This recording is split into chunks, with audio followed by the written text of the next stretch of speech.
Bienvenue dans Objectif Tech, un podcast de Capgemini France.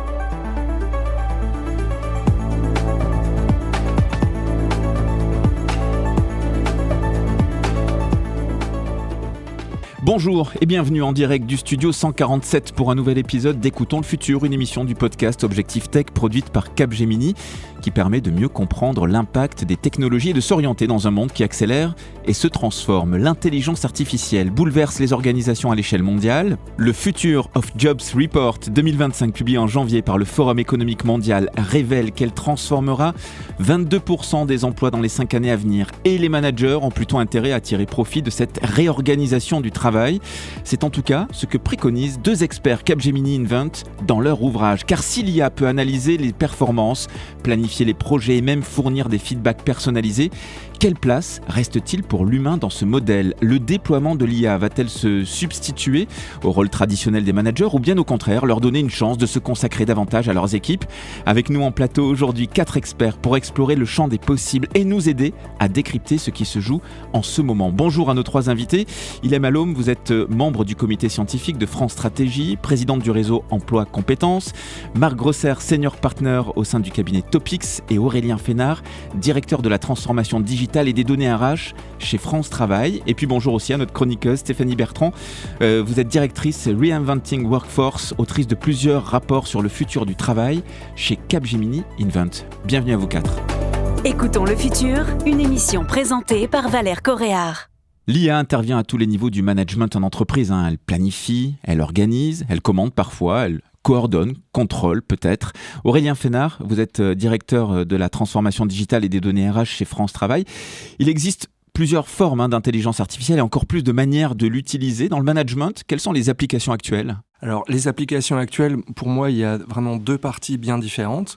Il y a celles comme tout collaborateur où les managers vont pouvoir bénéficier d'apports pour, comme vous le disiez en introduction, être en capacité de planifier des projets, faire de la planification sous contrainte, aider à faire des feedbacks, penser à des plans de formation et s'aider dans toute une partie de tâches administratives. Et puis, il y a aussi une partie un peu transformation de cet emploi-là, puisque on va petit à petit devoir manager des IA. Et le management d'IA va devenir une compétence à part entière aussi. Et ils vont pouvoir aussi bénéficier de ce management de plusieurs agents IA. Alors, c'est quelque chose qui commence à arriver. C'est déjà actuel. Il y a déjà des solutions pour avoir ce qu'on appelle des AI crew. C'est-à-dire, je vais avoir une équipe d'IA et je vais être en capacité de manager en fait ce qu'on appelle une workforce hybride. C'est-à-dire, je vais avoir à la fois une workforce d'êtres humains et à la fois une workforce IA, et il va falloir aussi que j'apprenne et je comprenne comment je vais pouvoir entremêler les deux. Ilham Alom, vous êtes membre du comité scientifique de France Stratégie, présidente du réseau Emploi Compétences. En France, l'intégration extrêmement rapide de l'intelligence artificielle générative par les organisations depuis la sortie notamment de ChatGPT en 2022 suppose que l'acculturation de l'IA en général était déjà bien amorcée dans le monde du management ? C'est une bonne question. Lorsqu'on parle justement de l'intégration de l'IA aujourd'hui dans les organisations, il faut toujours garder en tête que les organisations aujourd'hui du travail sont multiples en France. On a les grandes entreprises qui ont énormément investi à la fois sur cette technologie, mais aussi sur toutes les démarches d'acculturation des collaborateurs et des managers. Mais nous avons aussi une réalité avec les TPE, PME et ETI qui ont du coup un temps décalé. D'où la question aujourd'hui qui peut se poser de la fracture technologique dans notre pays. Marc Grosser, vous êtes senior partner au sein du cabinet Topix. Finalement, est-ce que la généralisation ou même l'utilisation de l'IA dépend des secteurs d'activité, de l'entreprise, du niveau bien sûr de compréhension de l'outil par les équipes ? Oui, et on est à des stades qui sont aussi assez différents. Comme ce qui vient d'être dit, effectivement, les PME sont encore assez loin derrière et en plus ne savent pas encore tellement en termes de cas d'usage. Et même dans les grandes entreprises, ce qui est intéressant de voir, c'est qu'on a été beaucoup sur la partie expérimentation avec des cas d'usage, des proof of concept, et qu'on n'est pas encore entré dans beaucoup d'endroits sur des phases d'intégration massive dans des process métiers. Mais on va y aller extrêmement rapidement et je pense qu'en plus, les premiers qui vont tirer, dans un secteur vont aussi être suivis par les autres. Est-ce qu'on peut dire que pour les PME, c'est plutôt encore anarchique et donc chacun l'utilise plus ou moins en fonction de son affinité, notamment techno, alors que dans les groupes et les entreprises plus importantes, ça commence à s'industrialiser sans que ce soit les mêmes applications, c'est ça ? C'est toujours commencé par des usages individuels, c'est ça qui est très intéressant, mais c'est vrai que dans les entreprises, notamment l'acculturation, elle a été quand même souvent pilotée de manière à d'éviter le plus possible tout ce qui est fracture. Et puis c'est là aussi qu'on a quand même structuré un certain nombre d'expérimentations, de cas d'usage. On a réfléchi à des sujets de sécurité aussi de manière très importante. Est-ce qu'on a des data lakes ? Est-ce qu'on a ses propres réseaux aussi ? Donc c'est en ça que c'est différent, mais ce qui est très intéressant, c'est que c'est toujours commencé quand même par des usages individuels et notamment parmi les plus jeunes. Aurélien Fénard, vous êtes directeur de la transformation digitale et des données RH chez France Travail. Lors d'une conférence donnée à l'école Sciences Po, vous indiquiez que les managers passent 40% de leur temps à des tâches administratives. En automatisant ces tâches, ce serait donc une économie de temps et donc un gain de productivité ou un gain en tout cas dans la qualité de l'intervention ? Tout à fait. Alors ce chiffre n'est pas de moi, c'est un consensus à la fois parmi des chercheurs et des experts du management, mais effectivement, on peut vraiment se dire qu'il y a une vraie opportunité pour les managers effectivement, qui consacrent quasiment 2 jours par semaine à des tâches purement administratives, à de l'Excel, à planifier des équipes, etc., qui n'est pas non plus le côté le plus noble du management. Et là, on peut se dire qu'il y a vraiment quelque chose à faire. Et si on arrive ne serait-ce qu'à économiser 25%, voire 50% de cette tâche, c'est 1 jour de plus dégagé dans la semaine. Et pour se former sur ce que je disais précédemment, donc l'arrivée de l'IA, etc., et comment je vais pouvoir intégrer dans mon management, du management hybride, comment je vais pouvoir travailler sur toute cette intelligence collective hybride, et en même temps, comment je vais pouvoir créer du lien dans mes équipes, parce qu'il y en a besoin. C'est la question que j'avais envie de vous poser, Marc Grosser. C'est finalement, on va retrouver du temps, mais pour en faire quoi, si jamais c'est le cas ? J'espère bien, pour revenir sur le cœur du métier de manager, c'est quand même de passer du temps avec ses équipes, parce qu'il y a un vrai sujet de disponibilité des managers aujourd'hui qui ont été happés, comme ça vient d'être dit par Aurélien, par énormément de tâches administratives, et c'est au détriment de beaucoup d'interactions avec les équipes, de travail sur la montée en compétences des équipes, sur la répartition de la charge de travail, sur tous les sujets aussi de QVCT, et en plus, il y a d'autres sujets qui vont devoir être abordés, c'est effectivement la nouvelle configuration des compétences qu'il va y avoir avec l'IA, à la fois l'interaction homme-machine et puis, comme ça a été dit aussi par Aurélien, entre les équipes, je dirais IA, et puis les équipes humaines. Donc il y a plein de boulot là-dessus très intéressant. Et s'il peut se consacrer à ça le cœur de son temps, ça sera très bien. Voilà, il ne va pas se tourner les pouces, quoi. Ou elle, bien sûr. Bon. Ilham Alom, membre du comité scientifique de France Stratégie et présidente du réseau Emploi Compétences. On parle souvent de l'art du prompting en anglais. En quoi transforme-t-il notre manière de brainstormer en équipe ?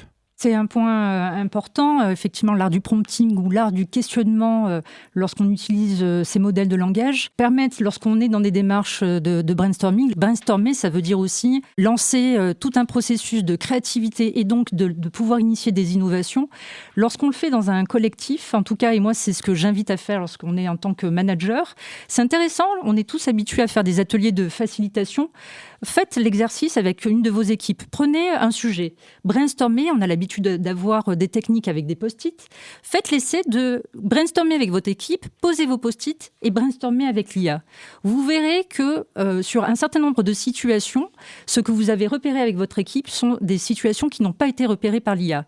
De la même manière où ce qui a été repéré par l'IA vous permettront de voir qu'il y a des champs des possibles, un peu une zone aveugle qui n'avait pas été identifiée par votre équipe. C'est là où vous voyez la complémentarité du brainstorming en utilisant l'art du questionnement avec l'IA. Oui, le management traditionnel repose sur des compétences humaines, c'est vrai, intuition, leadership, communication, gestion des émotions. Pourtant, il existe des domaines dans lesquels l'IA pourrait compléter et pourquoi pas remplacer les managers. On pose la question. Marc Grosser, senior partner au sein du cabinet Topix, l'IA est-elle simplement un outil pour décharger les managers ou peut-elle devenir une alternative crédible pour les remplacer ?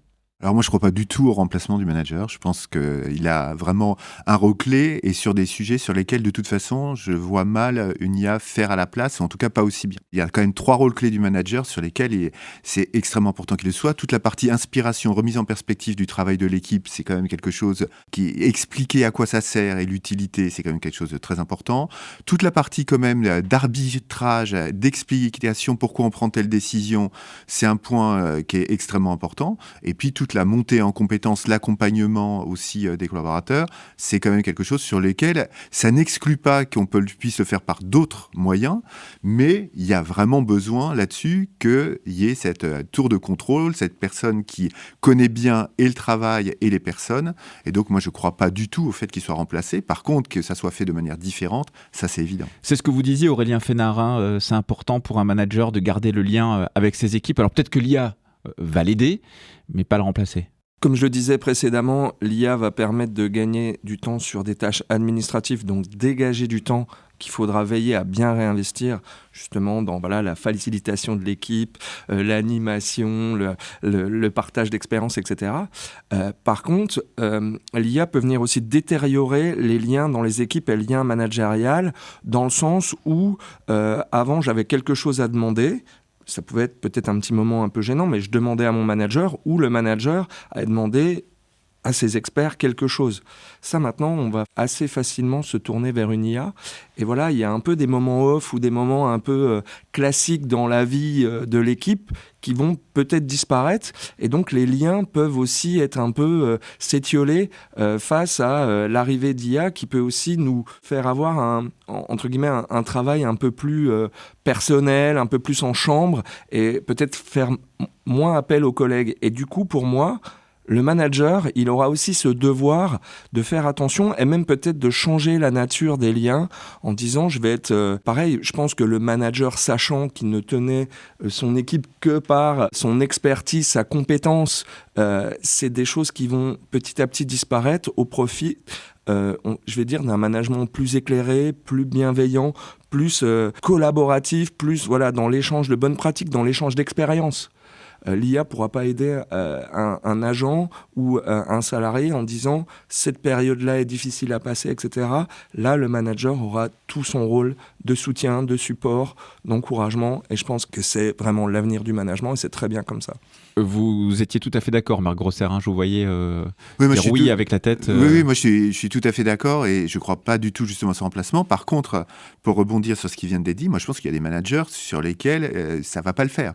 C'est-à-dire que ce recentrage sur ce rôle-là, c'est quelque chose qui va demander des compétences justement relationnelles qui sont le cœur du métier, mais il y en a plein qui sont venus managers par leur savoir, comme l'a dit Aurélien, et qui là vont perdre totalement leur légitimité. Et plein d'autres aussi vont perdre leur légitimité. Et comme sur plein d'autres métiers, du fait qu'il y ait des compétences qui se banalisent avec l'IA, ça va avoir un impact sur des gens qui étaient confortables sur leurs compétences et qui va être extrêmement important. Si je résume, Ilham Alom, les managers un peu techno vont peut-être se faire balayer par l'arrivée de l'IA puisque ça va remplacer ses compétences. Par contre, le manager, on va dire, non pas traditionnel, mais qui est dans cette intuition, cette communication, cette disponibilité, lui, il a de belles années devant lui. Oui, moi je le pense. Je suis aussi un peu, j'avoue, mitigée sur les managers techno. Il y a deux choses pour moi. Déjà, vous l'avez mentionné, ces intelligences artificielles n'ont pas d'intelligence émotionnelle. Je pense que c'est un élément important.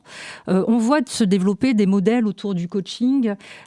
Si demain, GPT vous dit qu'il vous aime, est-ce que vous allez le croire ? Se pose la question. Donc il faut vraiment faire attention à ça, puisqu'on le voit bien aujourd'hui des usages qui se sont développés autour de ça, laissant penser que finalement l'IA peut être un manager coach. Je pense qu'il y a une frontière sur laquelle on doit être tous très prudents. La deuxième chose, c'est que pour pouvoir justement voir la valeur ajoutée de cette technologie, on parlait des cas d'usage. Un manager peut avoir sa valeur lorsqu'il permet, grâce à l'intelligence collective de son équipe, d'identifier les cas d'usage qui apporteront une valeur ajoutée au business. Ça, c'est un point qui est essentiel. L'innovation doit venir du terrain. Et donc, les managers tech auront aussi leur rôle à jouer dans l'implémentation de cette technologie et de voir si, effectivement, dans les gains de productivité, s'ils s'avèrent vrais ou faux. Aujourd'hui, on voit bien qu'entre les gains de productivité qu'on nous avait fait rêver et ceux qu'on a aujourd'hui, il y a quand même une vraie différence.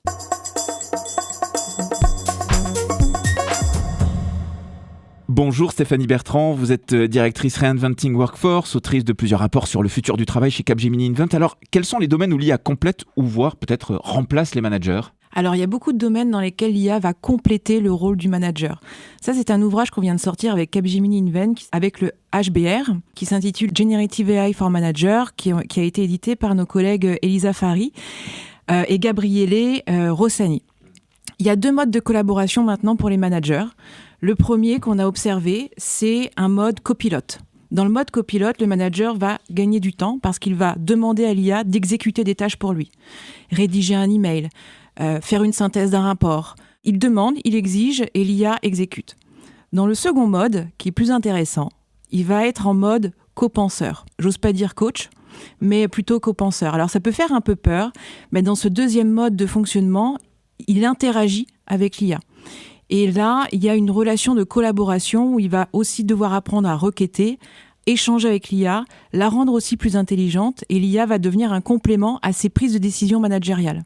On parle beaucoup de managers, mais on peut parler aussi des collaborateurs. Comment est-ce qu'ils perçoivent l'utilisation de l'IA dans leur environnement professionnel ? Et il y a un véritable écart entre ce qu'ils savent, ce qu'ils perçoivent et ce qu'ils mettent en pratique. Dans cet ouvrage, on a mené une enquête auprès de 1100 leaders, managers dans plus de 11 pays et 14 secteurs d'activité. Ce qu'il en ressort, c'est qu'il y a 75% des collaborateurs qui savent que l'IA va impacter leur quotidien versus 15% qui l'utilisent quotidiennement.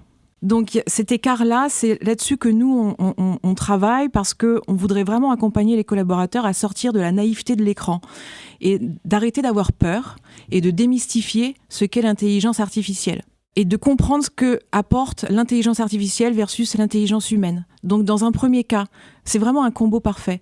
L'intelligence artificielle va apporter du choix, des options, de la prise de perspective.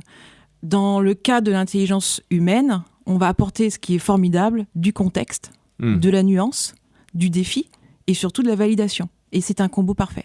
Est-ce que vous pouvez nous parler de projets concrets que vous avez eu l'occasion de mener sur ce thème ? Oui, alors 2 projets en particulier. Le premier, c'est un projet qu'on a mené pour une entreprise des télécoms et de la communication, dans lesquels on est venu analyser toutes les activités de l'entreprise qui vont être impactées par de l'IA. Et donc, quelles sont les tâches, quelles sont les compétences qui pourront être soit augmentées par de l'IA, soit automatisées. Et donc, une fois qu'on avait fait cette grande cartographie de ces évolutions des compétences, on a été en mesure aussi de réfléchir à comment on complète les écarts de compétences avec cette entreprise. Et ça m'amène au deuxième projet. Une fois qu'on a fait cette projection, il faut compléter les écarts. Et là, on met en place chez nos clients ce qu'on appelle une Gen AI Academy. Et la Gen AI Academy, ça permet de monter en compétences les collaborateurs, le b.a.-ba. C'est quoi l'intelligence artificielle ? Comment ça fonctionne ? On parle même d'historique, parce que ça ne date pas de ChatGPT d'il y a 2 ans. Et on accompagne les leaders, on accompagne aussi des fonctions très spécifiques qui vont être impactées dans leur quotidien, comme des software développeurs, des fonctions RH ou financières. Merci Stéphanie Bertrand, vous êtes directrice Reinventing Workforce, autrice de plusieurs rapports sur le futur du travail chez Capgemini Invent. Vous restez avec nous, bien sûr.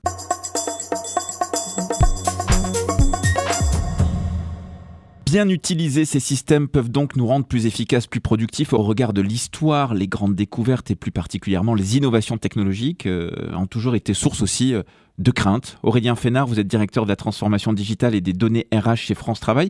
Est-ce qu'on ne risquerait pas d'abandonner notre libre arbitre à ces robots sachants ? Oui, et c'est contre ça qu'il faut lutter, à mon avis, via la formation et l'explicabilité. Il faut qu'on explique comment cela fonctionne, il faut expliquer comment cela doit être utilisé, il faut expliquer qu'il faut déjà penser les choses avant de les soumettre à une IA pour éviter de tomber dans un biais de cadrage. C'est-à-dire si on va déjà soumettre quelque chose à l'IA pour dire « propose-moi quelque chose », on aura beaucoup de mal à sortir d'un cadre qu'on se sera mis en interne parce que ça va nous proposer quelque chose d'assez satisfaisant en disant « tiens, peut-être que ça, j'y aurais pas pensé ».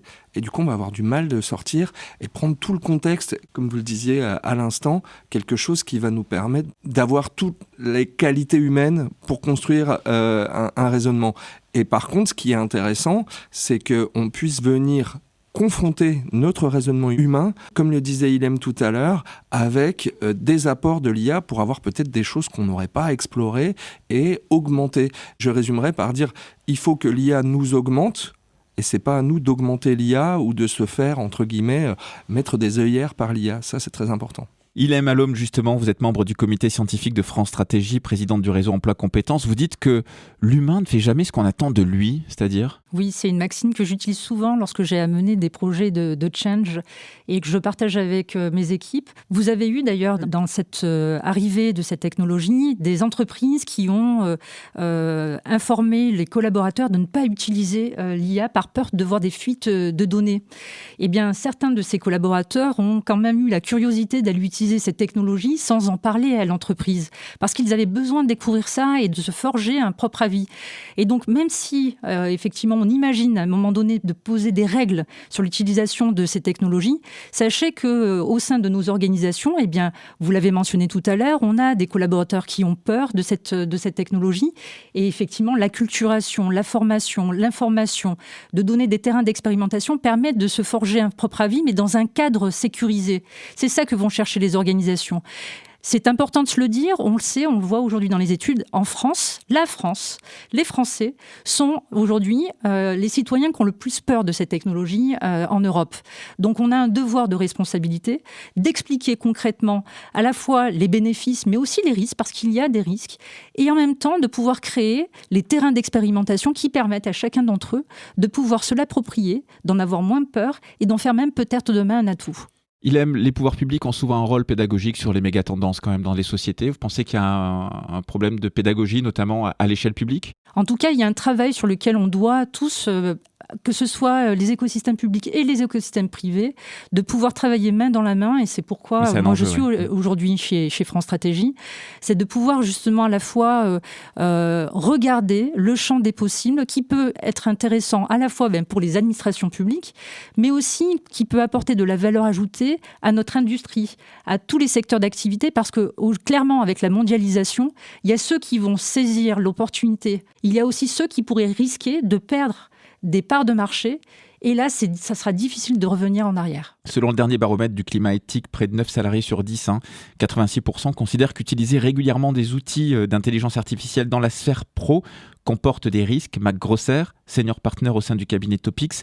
Ce climat de défiance, vous l'expliquez comment ? Alors moi, je suis pas sûr qu'on soit tous défiants comme ça. Il y avait une étude très intéressante d'Artefact il y a quelques semaines qui est sortie. Ceux qui utilisent l'IA ne sont pas méfiants. Ceux qui sont les plus méfiants, c'est ceux qui n'utilisent pas l'IA. Donc ça rejoint aussi un bon nombre de choses qui viennent d'être dites et que je partage complètement. Il faut qu'on puisse utiliser pour démystifier aussi, se rendre compte de manière concrète à qu'est-ce que ça veut dire d'utiliser l'IA et vraiment de pouvoir l'appliquer au quotidien. Après, le point qui fait que les gens peuvent être un petit peu stressés par rapport à ça, c'est notamment tout ce qui est sorti sur l'impact emploi, notamment il y a quelques mois. Ça fait 20 ans, 25 ans qu'à chaque fois qu'il y a une révolution technologique, on est en train de dire qu'il y a 53,2% des emplois qui vont être supprimés et finalement derrière, on voit des choses qui sont complètement différentes. Moi, je me souviens, il y a 25 ans, on disait qu'il n'y aurait plus de comptables. C'est un des 3 métiers les plus recherchés aujourd'hui. Donc, je pense qu'on ne sait pas ce vers quoi ça va aller et c'est justement ça qui peut de temps en temps aussi être un petit peu stressant pour les gens, c'est qu'on sait qu'il va y avoir des changements importants. On n'est pas encore capable de dire comment ça va se passer, quels métiers dans le détail vont être impactés. Tout change beaucoup avec l'arrivée aussi des agents IA. Il y a à un moment donné des accélérations qui se font de plus en plus fortes. Ce qui est sûr, c'est que ça va rebattre les cartes. Moi, je crois que c'est un point qui est vraiment important. C'est la reconfiguration des emplois. Ceux qui étaient très compétents peuvent se retrouver tout d'un coup à être beaucoup moins compétents. Des barrières à l'emploi pour certains emplois peuvent totalement tomber parce que justement, en collaborant avec l'IA, ça peut être de manière totalement différente. Donc, je trouve l'aspect le plus intéressant, c'est que ça peut rebattre les cartes. Donc, Ilham Alom, si je poursuis dans cette réflexion, est-ce que vous pensez finalement que l'IA va pas tellement supprimer de l'emploi, mais rebattre effectivement des cartes, comme le dit Mac Grosser, et peut-être changer certains métiers ? Comme dans toute arrivée, dans toute révolution technologique, on a une réalité, c'est qu'il va y avoir une évolution des métiers. Donc il y aura probablement des suppressions d'emplois, mais aussi de la création d'emplois. C'est pour ça que je parle souvent de création de valeur. Et donc, moi, je fais l'hypothèse qu'une balance va pouvoir se trouver et je dis ça avec vraiment une conscience aussi tournée vers les citoyens qui, lorsqu'on parlait tout à l'heure de cette acculturation nécessaire pour tous et toutes, c'est aussi de pouvoir imaginer que demain, entre l'image qu'on a des emplois, bien distinguer l'image des emplois et des employés. Les emplois vont évoluer, les employés vont acquérir de nouvelles compétences. Et si on permet à chacun d'apprendre à apprendre et de pouvoir réinventer sa carrière, moi, je suis plutôt optimiste sur la suite. Stéphanie Bertrand, vous êtes directrice Reinventing Workforce chez Capgemini Invent. Oui, sur ce sujet-là de la suppression des emplois, un chiffre intéressant qui provient du Forum mondial économique, qui est notre partenaire stratégique chez Capgemini et avec lequel on collabore sur tous ces rapports justement sur l'avenir du travail. Le tout dernier rapport qui vient de sortir, le Future of Jobs Report, qui date de janvier 2025, indique qu'on serait en création nette d'emplois à horizon 2030. Donc on est sur du 190 millions de création d'emplois versus 92 millions de suppressions. Pourquoi ? Parce que avec l'arrivée de ces nouvelles technologies, et il y a d'autres transformations en cours, ça va modifier les emplois, ça va en supprimer peut-être 2 sur 10. Là où il y a 20 ans, on parlait de 6 sur 10 qui allaient supprimer, on redevient beaucoup plus raisonnable sur ces chiffres-là. Ça va surtout modifier les compétences attendues. Donc on aura encore besoin de ces métiers-là. Et ils vont devoir apprendre des nouvelles manières de travailler avec la technologie, ce qui fait que ça va créer, dans les 5 prochaines années à venir, de l'emploi. Aurélien Fénard, on voit apparaître dans certaines entreprises une charte déontologique qui autorise les salariés à refuser d'utiliser l'IA. En quoi cela peut provoquer des tensions, de nouveaux enjeux, notamment chez les managers ? Effectivement, les managers ont un rôle d'accompagnement de ces transformations, toute transformation. Ça a été le cas pour le Covid, mais l'arrivée avec l'hybridation du travail entre le distanciel et le présentiel. Et là, ils doivent accompagner l'hybridation du travail entre le travail hybride intelligence artificielle et intelligence humaine. Donc ça, c'est vraiment une responsabilité qu'ils ont.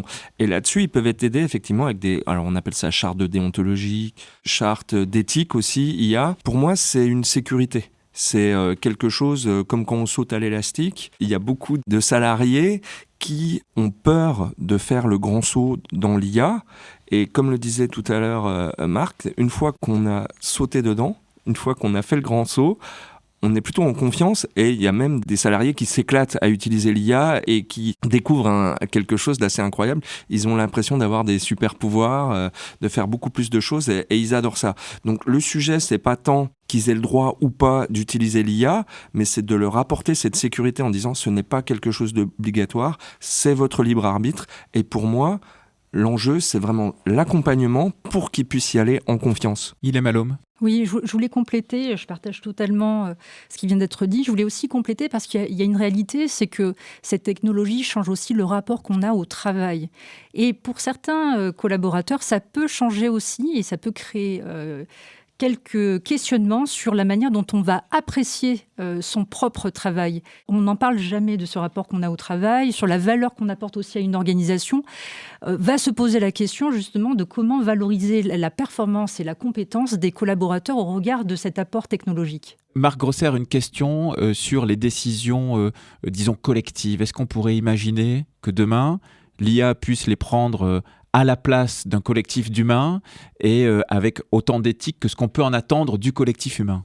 Mais surtout pas. Enfin, clairement, pour moi, c'est un point qui est extrêmement important. La décision, c'est très important qu'elle reste aussi dans un champ humain. Pourquoi ? Déjà pour l'intérêt du travail. Je pense qu'à un moment donné, si on est juste en train de finalement d'exécuter ce que nous dit la machine, je pense qu'on va perdre quand même beaucoup de monde en termes d'intérêt du travail. Et puis l'explicabilité, elle est très importante. Il faut qu'une décision, elle soit incarnée. Déjà aujourd'hui, si vous prenez un process comme le processus d'augmentation, il y avait déjà plein d'éléments qui permettaient de prendre la décision entre la répartition dans les quartiles, des grilles, performance, compétences et tout. Mais à la fin, c'est bien une personne qui prend une décision, qui fait un choix, qui dit ce qu'il applique. Il y avait des recommandations, mais à un moment donné, il décide. Le collaborateur sait à qui s'adresser, qui est responsable du truc. Alors évidemment, après, il y avait toujours les managers qui disaient « mais c'est la DRH qui n'a pas voulu ». Mais à un moment donné, il y a quelqu'un qui doit incarner une décision, arbitrage, qui arbitre, qui doit être capable aussi de l'expliquer. Si vous n'êtes pas capable d'expliquer une décision, c'est ce qui se passe un petit peu. Là, on est en train de parler de Parcoursup et tout. La plupart du temps, c'est qu'on ne sait pas expliquer pourquoi, moi, alors que j'ai des meilleures notes qu'un autre, je ne suis pas pris là. Et quand vous avez une boîte noire, vous ne savez pas comment la décision a été prise, c'est insupportable. Alors que quelqu'un vous dit, je t'explique pourquoi je ne t'augmente pas, ou pourquoi je te donne ça, ou pourquoi ce job, tu peux le prendre, mais à quelles conditions ? Voilà ce qu'il faut que tu aies fait comme parcours auparavant. Ça change tout. Ça change tout. Envie de comprendre comment la tech façonne le futur ? Intelligence artificielle, cybersécurité, cloud, transition écologique. Nos experts, clients et partenaires vous donnent les clés pour libérer la valeur de la technologie. Objectif Tech, le podcast de Capgemini. Abonnez-vous. Le futur du management sera donc probablement hybride, tout en combinant intelligence humaine et artificielle. Nous pourrions presque parler d'un modèle hybride d'intelligence collective augmentée par l'IA. Ilham Alom, vous travaillez actuellement sur les nouvelles perspectives de métiers en 2035. Certaines industries vont être plus impactées que d'autres ? Oui, certaines industries vont être plus impactées que d'autres. Ce qu'on peut déjà voir de manière assez significative, c'est les industries créatives aujourd'hui. Quand vous êtes dans le monde des médias, du cinéma, de la musique ou de la publicité, effectivement, on voit tout de suite l'impact que ça peut avoir à la fois pour les entreprises, mais aussi tous les partenaires, les fournisseurs, les freelances qui travaillent dans ces activités-là. C'est, à mon sens, déjà la première industrie qui est la plus touchée. Ensuite, comme je vous l'ai dit, on a une réalité, c'est-à-dire que du moment où dans la plupart des secteurs d'activité, cette technologie n'a pas été, en tout cas, intégrée au plus proche du terrain, on a encore du mal à savoir quelle est la valeur ajoutée qu'elle peut apporter de manière assez significative ou de manière assez nette. Aurélien Fénard, si de nouveaux métiers vont émerger, de nouvelles compétences à développer vont les accompagner, est-ce que le relationnel fait partie de ces nouvelles compétences ? Comme on le disait précédemment, absolument, effectivement, la capacité de manager en fait une workforce hybride, des équipes complètement, c'est-à-dire que je vais avoir des équipes qui vont être à la fois humaines, qui vont à la fois utiliser des IA et à la fois je vais avoir des managers IA qui vont manager des agents. Et cette hybridation, ça va être quand même quelque chose d'assez complexe à penser et à manager pour des futurs managers, et ça va être assez important d'être en capacité d'avoir un esprit critique, un esprit d'analyse, ne jamais non plus perdre ses hard skills, ses compétences dures, pour être en capacité de critiquer et de comprendre ce qui va ressortir de cette intelligence hybride. En effet, une fois je parlais dans un cours que je donnais à Sciences Po, on m'a dit, j'ai essayé sur un sujet que je ne connais pas d'utiliser une IA, ça m'a donné un résultat, mais j'étais incapable de challenger le résultat puisque je n'avais pas la connaissance technique pour remettre en cause, pour vérifier les nuances, la véracité. Donc c'est très important de garder à la fois des hard skills et de développer ces soft skills pour être en capacité de surveiller, comprendre, interagir, gérer. Stéphanie Bertrand pour Capgemini Invent. Oui, on a étudié les 10 compétences qui vont être les plus requises dans les 5 prochaines années, toujours avec le Forum mondial économique. Et dans ces 10 compétences, il y en a 5 qui sont techniques et 5 qui sont dites soft. Et donc, à tort, on pense que soft, c'est mou et c'est moins valorisant, mais ça va être hyper clé. Et donc, dans les 5 techniques, il y en a 3 qui relèvent de l'intelligence artificielle, des nouvelles technos, de la cybersécurité notamment. Mais les 5 soft, qui sont quand même formidables, c'est la pensée créative, la résilience, la curiosité, l'apprentissage tout au long de la vie, l'influence sociale et la pensée analytique. Donc ça c'est quelque chose qu'on va voir se développer et c'est plutôt une bonne nouvelle pour les futurs managers. Marc Grosser, dans un environnement automatisé, il y a un enjeu de garder la motivation des équipes. Et il faut faire attention à ce point-là. Oui, je pense que là-dessus, c'est finalement quel intérêt au travail les gens vont trouver. Et si on prend le parallèle qui a été fait aussi quand on est dans les usines, parce que quand même, on parle beaucoup d'IA, mais il y a quand même plein d'endroits qui sont déjà automatisés, où il y a déjà de l'intelligence artificielle avant qu'il y ait l'IAG. Le point, c'est finalement, est-ce que j'ai un rôle encore actif ? Est-ce que c'est quand même moi qui peux demander à la machine de faire des choses, ou est-ce que c'est elle qui va me dicter ce que j'ai à faire ? Et ça, c'est quand même aussi quelque chose qui va être extrêmement important. C'est est-ce que j'ai encore une capacité de décider et une capacité à comprendre le sens de ce que je fais, et c'est ça qui fait l'intérêt au travail. Et ça, c'est quand même un point de vigilance. Si on se retrouve, comme on voit parfois aussi dans certains entrepôts du 21e siècle, où on voit finalement, c'est un peu comme les temps modernes, où c'est carrément finalement la machine qui dit où il faut aller, et c'est finalement les employés qui sont en train de courir partout. Ça existe, ça ? Ça existe. Oui, ça existe. Ça existe. Donc là, vraiment, selon la manière dont on prend l'IA, moi je pense que c'est un message important, c'est qu'elle sera ce qu'on voudra qu'on en fasse. Et donc si on veut qu'elle soit justement plutôt en augmentant l'homme, là il y aura vraiment des choses à faire. Si on est vraiment dans l'idée qu'elle doit automatiser pour la productivité, pour remplacer, je pense pas qu'on en fasse le meilleur usage. Ilham Alom, est-ce que la question du télétravail se pose aussi, et donc du présentiel? Est-ce que finalement il va y avoir...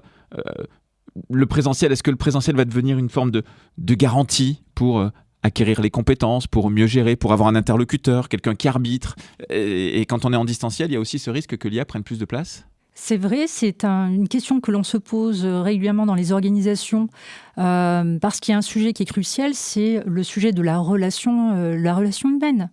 Ce sujet-là, on l'a vu émerger pendant la crise Covid. Et lorsqu'on parle justement d'acquisition de compétences, il y avait pendant cette crise Covid une avancée massive sur la formation à distance.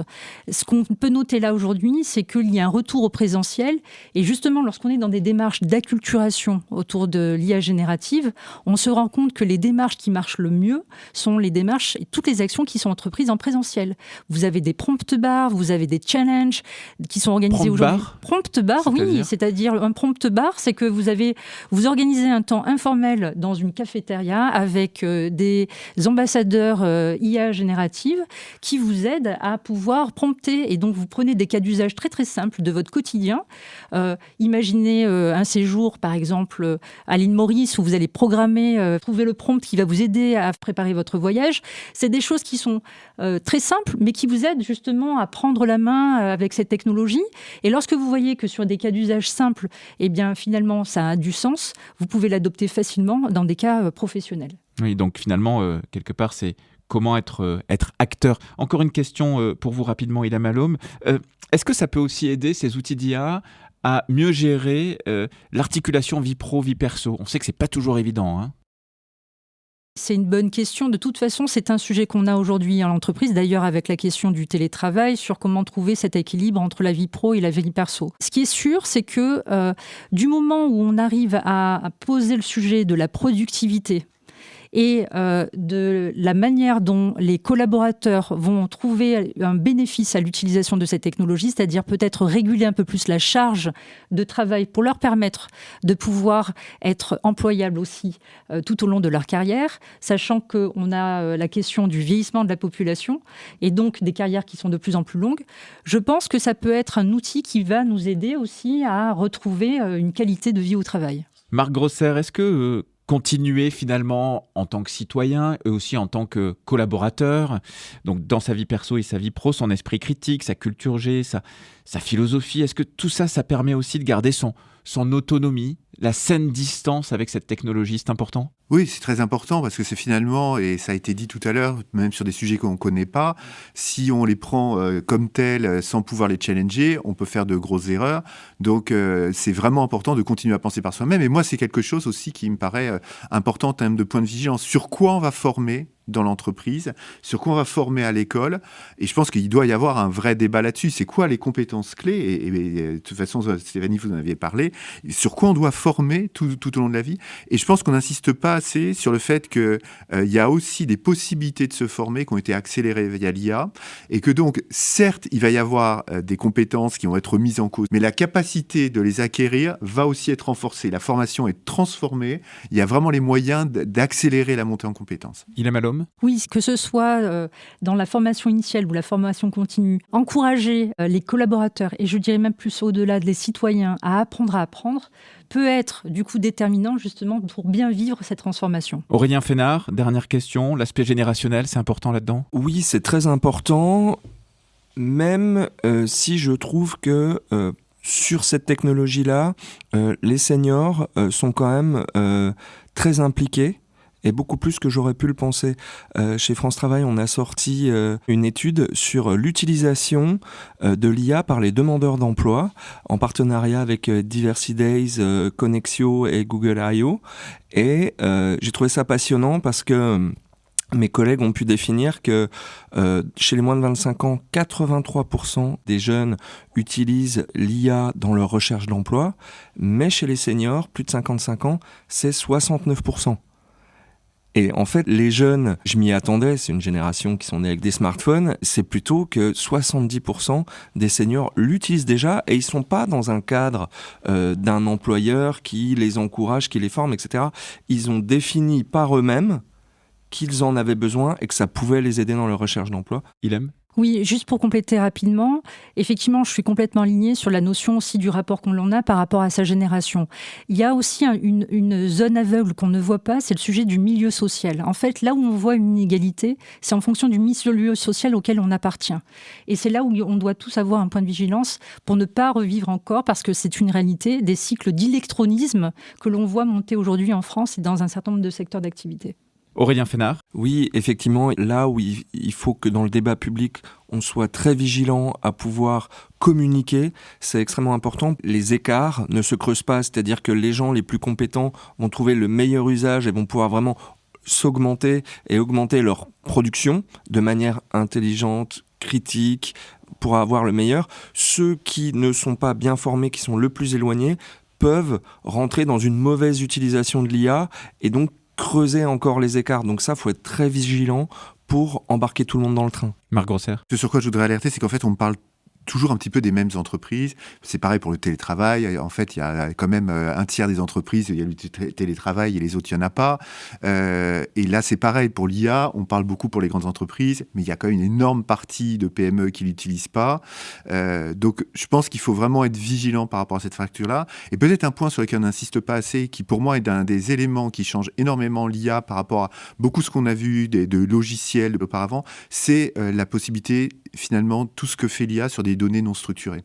Et donc pour moi, ça permet vraiment, par rapport à des entreprises peu structurées, qui étaient auparavant obligées de coder pour utiliser des logiciels et tout, là, vous envoyez tout ce que vous avez, des photos, des papiers, des mails, des choses comme ça, et sa capacité à structurer, synthétiser et tout, pour des PME, ça peut être quand même des cas d'usage extrêmement importants. Mais juste pour aller dans ce sens-là, c'est le choix qu'on a fait avec le réseau emploi compétences, de pouvoir justement mener un groupe de travail pour identifier comment la force publique avec les opérateurs de compétences peuvent aider à accompagner plus les TPE-PME. Donc c'est vraiment le sujet qu'on a décidé de traiter pour éviter justement cette fracture. Merci beaucoup à vous quatre pour votre participation. Ilham Alom, membre du comité scientifique de France Stratégie, présidente du réseau Emploi Compétences, Marc Grosser, senior partner au sein du cabinet Topix, Aurélien Fénard, directeur de la transformation digitale et des données RH chez France Travail. Et merci à notre chroniqueuse du jour, Stéphanie Bertrand, directrice Reinventing Workforce, autrice de plusieurs rapports sur le futur du travail chez Capgemini Invent.